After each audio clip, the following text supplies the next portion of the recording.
Assalamualaikum warahmatullahi wabarakatuh. Baiklah, perkenalkan nama saya Rizka Novitasari dari kelas 002 Pendidikan IPA Universitas Negeri Malang. Baiklah, di sini saya akan menyampaikan LK 3.1 yaitu menyusun best practice. Menyusun cerita praktik baik best practice menggunakan metode STAR, yaitu situasi, tantangan, aksi, refleksi, hasil, dan dampak terkait pengalaman mengatasi permasalahan siswa dalam pembelajaran.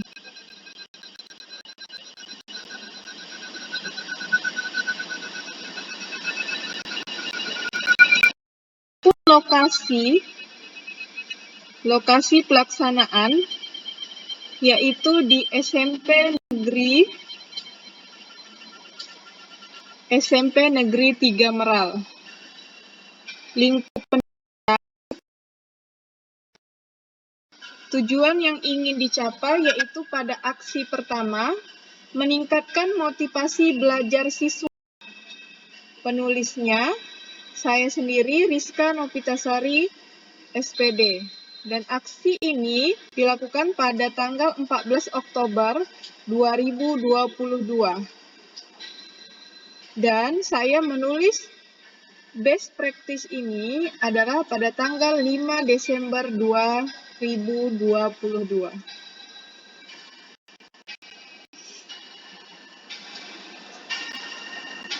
Yang pertama, situasi ataupun kondisi yang menjadi latar belakang masalah. Mengapa praktik ini penting untuk dibagikan? Apa yang menjadi peran dan tanggung jawab saya khususnya dalam praktik ini? Nah, jadi pada bagian situasi ini, kita akan membahas yang pertama itu adalah masalah dalam proses pembelajaran, khususnya masalah yang terjadi di kelas yang saya ajarkan. Nah, yang pertama, kondisi siswa. Nah, yaitu kondisi jasmani dan rohani siswa. Terkadang siswa tidak siap secara fisik, psikis, dan mental. Nah, sehingga dia akan mengganggu konsentrasi pada dirinya sendiri. Sebagai contoh, siswa yang memiliki masalah keluarga. Nah, jadi banyak di kelas saya ini contoh-contoh siswa yang mengalami broken home. Nah, jadi membuat siswa ini kurang percaya diri dan tidak bersemangat dalam belajar karena mereka lebih memikirkan masalah pribadi mereka, masalah keluarga khususnya. Karena mungkin di rumah broken home ini antara ayah dan ibunya sudah berpisah dan mereka pernah melihat sendiri permasalahan misalnya antara ibu dan ayahnya sudah berkelahi. Nah, jadi membuat ada sedikit trauma bagi siswa tersebut. Nah, sehingga menurunkan semangat siswa dalam belajar. Kemudian secara fisiknya juga bisa dari siswa yang mungkin notabene di zaman sekarang itu sudah zaman yang canggih. Nah, jadi terkadang siswa kebanyakan khususnya yang laki-laki banyak siswa yang tidur larut malam, bahkan tidak tidur hanya untuk bermain gadget, yaitu bermain game. Nah, keadaan ini tentu saja tidak menguntungkan siswa. Mengapa tidak menguntungkan siswa? Karena siswa menjadi mengantuk, lemah, lesu pada saat proses pembelajaran berlangsung.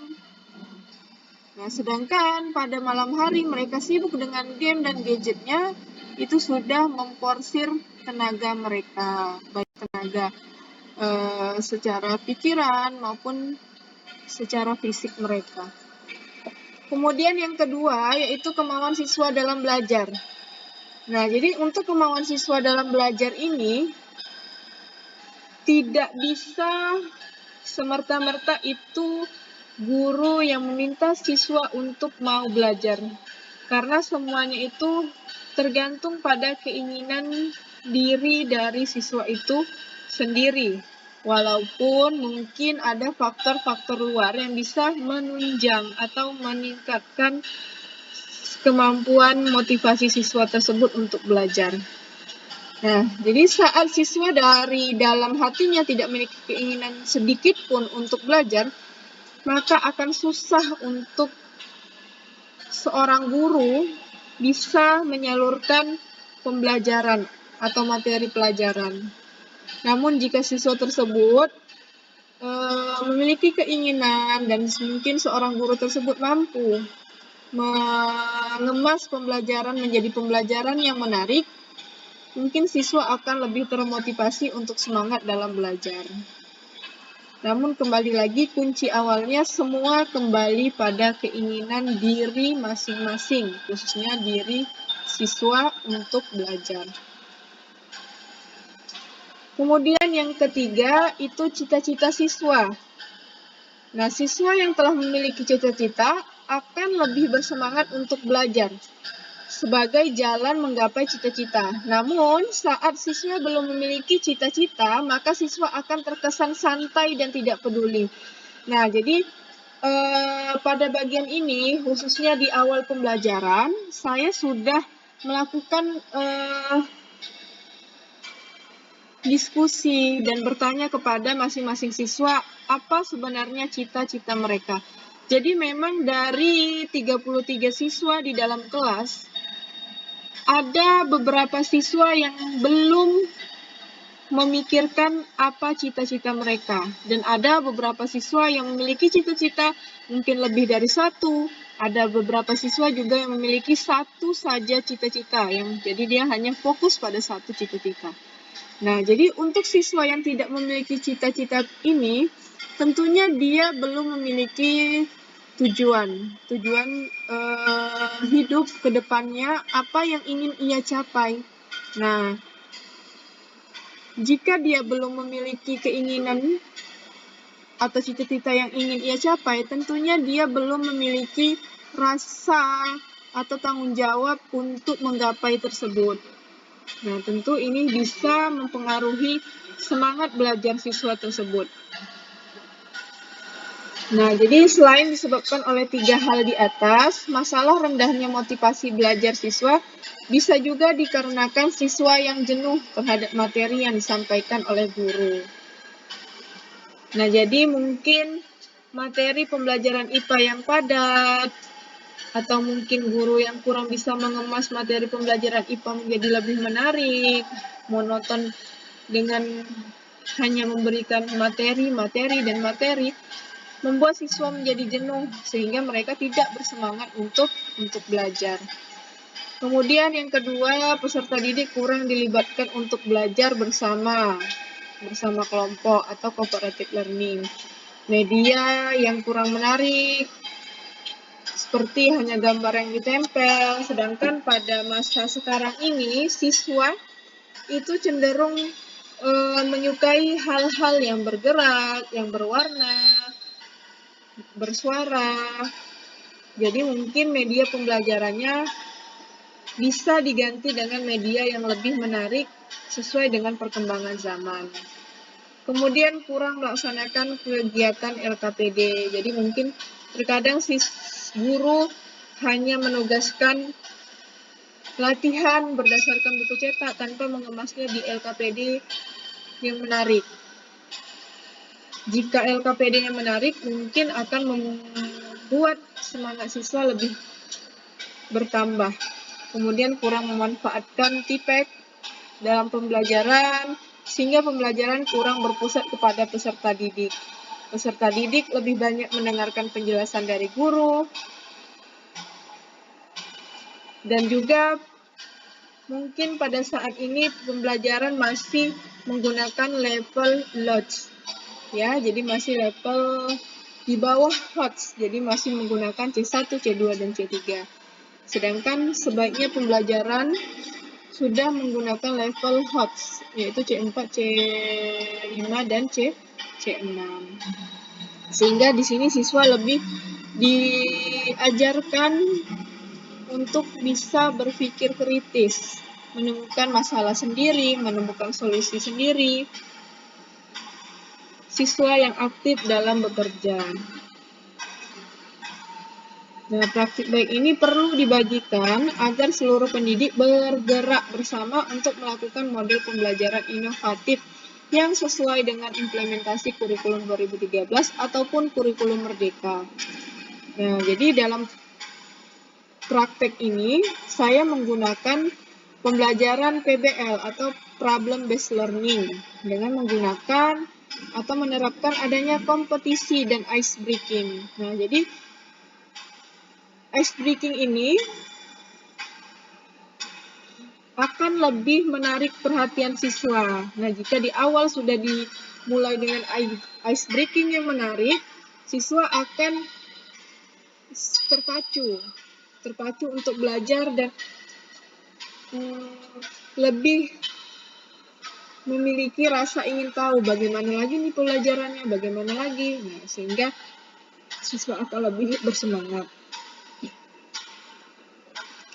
Nah, jadi diharapkan dengan model pembelajaran inovatif ini dapat membentuk perilaku saintifik, perilaku sosial, dan mengembangkan rasa keingintahuan sehingga peserta didik lebih nyaman dan merdeka sesuai kodrat dan zamannya. Kemudian peran dan tanggung jawab saya dalam praktik ini, ya saya sebagai peneliti dan sebagai guru tentunya dalam mengidentifikasi permasalahan yang terjadi harus mencari solusi permasalahan tersebut.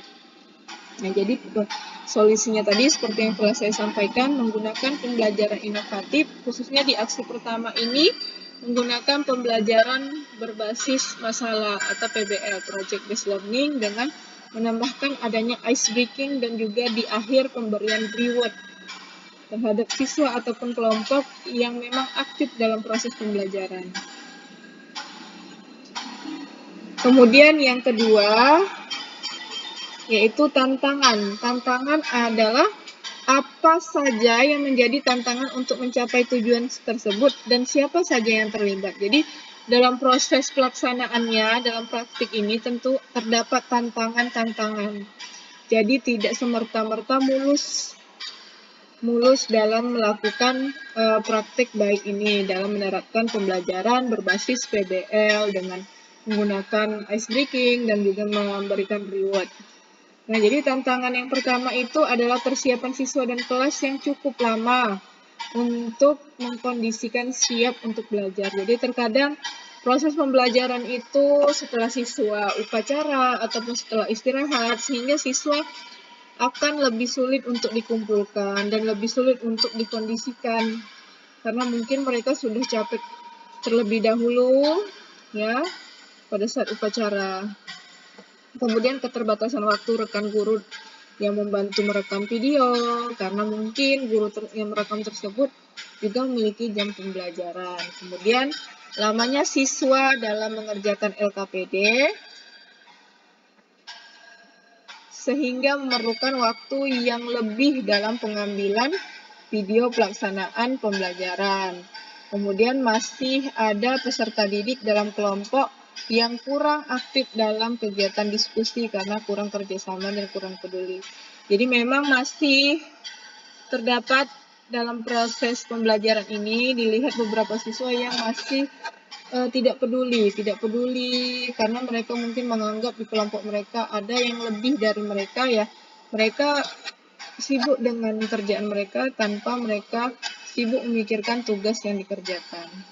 Kemudian yang terakhir, peserta didik belum percaya diri untuk mempresentasikan hasil laporannya, LKPD-nya. Jadi pada waktu presentasi terlihat bahwa siswa masih malu-malu dan masih kecil suaranya untuk menyampaikan hasil diskusi kelompok mereka.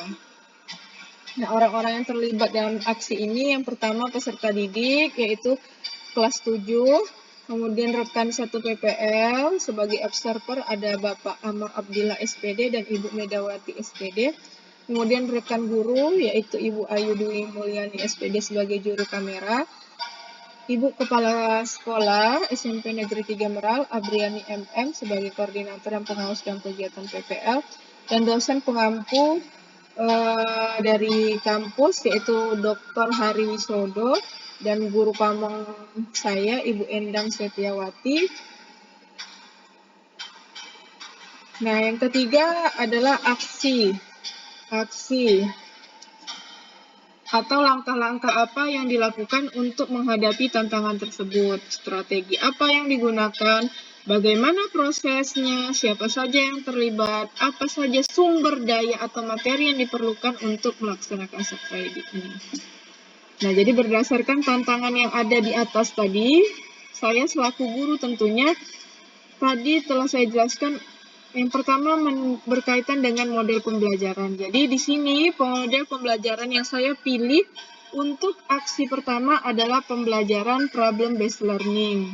Nah, model pembelajaran berbasis masalah ini merupakan pembelajaran yang menggunakan berbagai kemampuan berpikir dari peserta didik secara individu maupun kelompok serta lingkungan nyata untuk mengatasi permasalahan, sehingga bermakna relevan dan kontekstual. Menurut Graf dan Kolmos 2003, problem based learning didasarkan pada keseharian siswa, pengharapan dan ketertarikan siswa. Problem based learning sangat erat kaitannya dengan pengalaman siswa yang lebih dibandingkan dengan pembelajaran konvensional. Kemudian berkaitan dengan ice breaking, jadi saya menambahkan dalam pembelajaran ini ice breaking.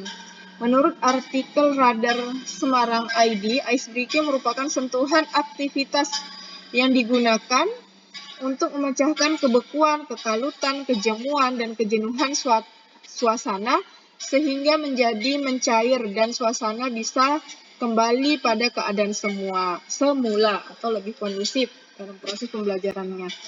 Kelebihan ice breaking ini membantu siswa untuk fokus dalam belajar, membantu siswa lebih semangat dalam belajar, siswa yang mengantuk menjadi bergairah, dan membantu siswa agar tidak bosan pada saat mengikuti pelajaran di kelas.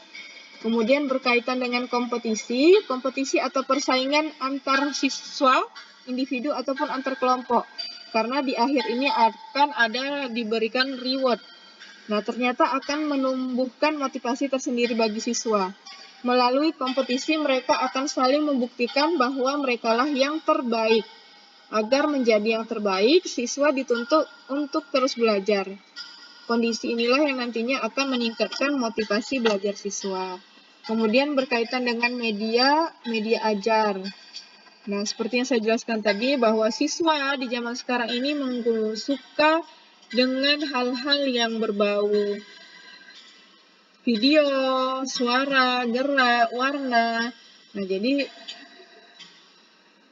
sudah seharusnya sebagai pendidik, kita bisa menggunakan media pembelajaran berbasis IPEK untuk memudahkan guru mentransformasikan ilmu pengetahuan dan juga membangkitkan motivasi belajar siswa, seperti dalam penggunaan PowerPoint. Ya, adapun tahap kegiatan aksi yang saya lakukan, yang pertama itu menyusun perangkat pembelajaran dimulai dari RPP, LKPD, media, asesmen, bahan ajar, tentang materi klasifikasi makhluk hidup. Kemudian penentuan jadwal aksi PPL. Yang ketiga, pembagian kelompok peserta didik secara heterogen. Kemudian yang keempat, mempersiapkan fasilitas dan media yang digunakan seperti ruang laboratorium, infokus, laptop, LKPD, video pembelajaran, RPP, bahan ajar, reward, lembar penilaian keterampilan dan sikap, lembar soal post-test. Kemudian perangkat lain seperti Android, internet, sumber arus, pointer, loudspeaker, dan perangkat lain mendukung keterlaksanaan aksi. Nah, rincian kegiatannya dimulai dari kegiatan pendahuluan, seperti biasa dibuka dengan salam, ya, persepsi, motivasi. Nah, motivasi ini saya juga menggunakan video agar siswa lebih tertarik. Kemudian melakukan ice breaking dan juga menyampaikan adanya pembagian reward sehingga siswa termotivasi melakukan kompetisi secara sehat tentunya. Kegiatan intinya sesuai dengan sintak PBL, ada orientasi pada masalah, mengorganisasikan peserta didik untuk belajar, membimbing penyelidikan masalah, mengembangkan dan menyajikan hasil, menganalisis dan mengevaluasi pemecahan masalah. Kemudian yang terakhir kegiatan penutup, ya, dengan adanya kesimpulan dan juga memberikan reward kepada siswa atau kelompok yang terbaik. Yang terakhir adalah refleksi hasil dan dampak, yaitu bagaimana dampak dari aksi dari langkah-langkah yang telah dilakukan, apakah hasilnya efektif atau tidak efektif, mengapa, bagaimana respon orang lain terkait dengan strategi yang dilakukan, apa yang menjadi faktor keberhasilan dan ketidakberhasilan dari strategi yang dilakukan, apakah pembelajaran dari keseluruhan prosesnya. Jadi berdasarkan rencana aksi yang telah saya lakukan, ini tentunya memiliki dampak positif. Terlihat dari lembar observasi yang saya sajikan di sini, dimulai dari yang pertama ketekunan dalam melaksanakan tugas pembelajaran, siswa mengerjakan soal latihan yang diberikan guru. Ya, semua siswa melakukan walaupun memang ada beberapa siswa yang tidak fokus. Kemudian mengumpulkan tugas juga tepat waktu, mengerjakannya juga sampai tuntas, selesai. Siswa juga ulet, semangat dalam melaksanakan pembelajaran. Siswa juga lebih tertarik karena tadi pembelajarannya dikemas dengan adanya ice breaking dan juga media yang menarik dan video-video pembelajaran. Nah, kemudian siswa juga mandiri mencari informasi dengan menggunakan Google. Siswa juga bertanya pada saat pembelajaran, pada saat materi yang kurang dipahami, dan lain sebagainya. Nah, berdasarkan hasil observasi di atas, maka dapat dilihat bahwa terdapat peningkatan motivasi siswa karena siswa lebih tertarik dan aktif dengan pengemasan model pembelajaran dan ice breaking. Dampak dari penerapan model pembelajaran PBL yang dipadukan dengan media video pembelajaran berbasis tipek dan ice breaking ini membuat siswa lebih bersemangat dan tidak bosan dalam pembelajaran karena pada saat pembelajaran siswa dibagi ke dalam kelompok dan secara berkelompok siswa menjawab soal yang diberikan guru.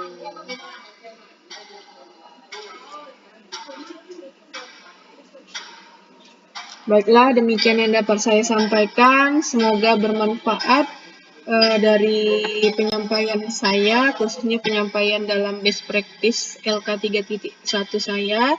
Terima kasih saya ucapkan kepada dosen pembimbing saya, Bapak Hari Wisodo, dan Ibu Guru Pamong saya, Ibu Endang, atas bantuannya selama ini, dan juga teman-teman kelompok saya